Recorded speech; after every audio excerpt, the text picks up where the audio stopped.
नमस्कार, मी डॉक्टर समाधान काळे. डॉक्टर समाधान काळे यूट्यूब चॅनलमध्ये आपले सर्वांचे स्वागत करीत आहे. तर आजचा विषय आहे फॅरेंजायटिस, म्हणजे स्वरयंत्र वर सूज. त्याला घशामध्ये सूज पण असे म्हटले जाते किंवा आवाज बदलणे हे असे पण म्हटले जाते. तर फॅरिंग्ज म्हणजे घसा, याच्या मागील बाजूला सूज येते, याला फॅरेंजायटिस असे म्हणतात.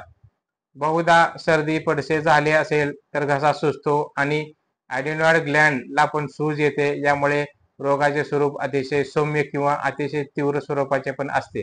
तर याची लक्षणे काय आहेत?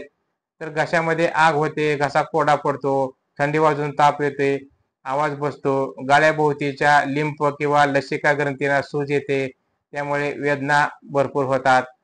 घशाच्या मागचा भाग लालसर दिसतो, गिळताना त्रास होतो, सूज नाकापर्यंत पसरली तर नाकातून चिकट द्राव वाहू लागतो. ताप, थंडी, सर्दी, पडसे, खोकला, घशात टोचल्यासारखे होणे, थंडी वाजून येणे, तोंडाचा वास येणे, भूक न लागणे, अपचन होणे, आळस, थकवा ह्या गोष्टी जर फॅरेंजायटिसचा त्रास झाला तर होऊ शकतात. फॅरेंजायटिस होण्याची कारणे तर बॅक्टेरियल इन्फेक्शन, फंगल इन्फेक्शन असते, व्हायरल इन्फेक्शनमुळे सुद्धा हा त्रास होऊ शकतो किंवा व्हिटॅमिन डिफिशियन्सीमुळे सूज येते, सर्दी, पडसे, फ्लू, टॉन्सिलायटिस, गालफोकी किंवा सूज येणे, धूम्रपान, जास्त बोलणे, गाणे गाणे, कलाकार ह्या लोकांना असा फॅरेंजायटिसचा त्रास जास्त होतो. बडबड करणे, जे शिक्षक लोक आहेत जास्त शिकवणे, यामुळे सुद्धा जास्त आपल्याला घशाचा फॅरेंजायटिसचा त्रास होऊ शकतो. तर या व्यवसायातील लोकांनी जर आपल्याला असा त्रास होत असेल तर काय उपचार करायचा, काय म्हणजे सावधानते बाळगायची, तर ह्याच्यावर आपण उपचार बघूया. तर यासाठी जर आपल्या शरीरामध्ये वारंवार टॉक्सिक साठत असेल, आपला अयोग्य आहार असेल, पोटाचे आजार असतील, टॉक्सिक शरीरातून नाही बाहेर गेलं तर ते टॉक्सिकमुळे आपल्या घशाला सूज येते, टॉन्सिलवर सूज येते, त्यामुळे आपला आवाज बदलतो आणि ही लक्षणे आपल्याला जाणवू शकतात. त्यासाठी आपण आपला आहार चांगला ठेवणं गरजेचं आहे. आठवड्यातून एकदा कडक उपवास करणं गरजेचं आहे.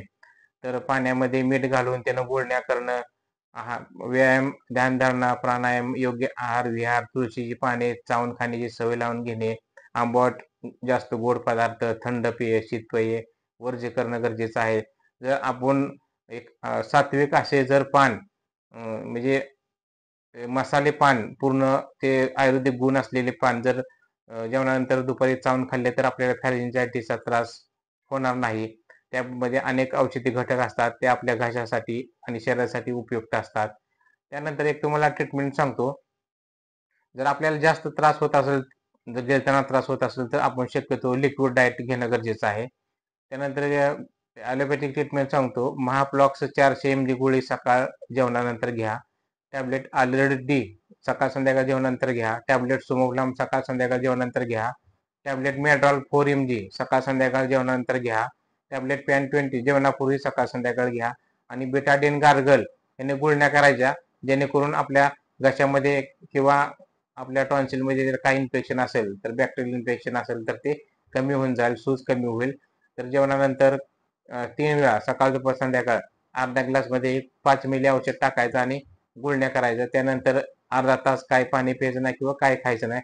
तर ही पथ्य पाळलं तर आपल्याला ह्या त्रासापासून लवकर मुक्तता मिळेल. तर आपल्याला ही माहिती कशी वाटली, लाईक करा, शेअर करा, सबस्क्राईब करा. धन्यवाद.